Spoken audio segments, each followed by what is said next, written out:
The Jeweler AT697 is Bridgestone's ultimate all-terrain four-wheel drive tyre, specifically designed to withstand just about anything you can throw at it. So, how tough is it? Well, we lined up some best-selling competitors and put it to the test.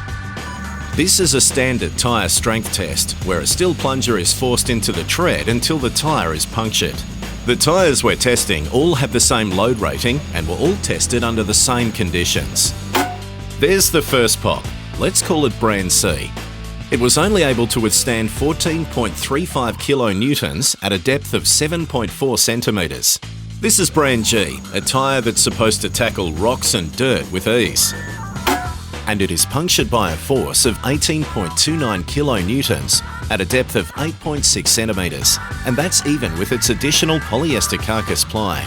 As for the Jeweler AT697, the plunger didn't get through the tread until a depth of 9.2 centimetres, and it had to use 19.98 kilonewtons of force to get the job done. So, not only did the Jeweler resist the plunger to a greater depth than the competition, but the results also show that it takes up to 16.9% more energy than brand G and 73.1% more than brand C to puncture the Jeweler. That's proof the Bridgestone Jeweler AT697 is definitely tough enough to bring you back.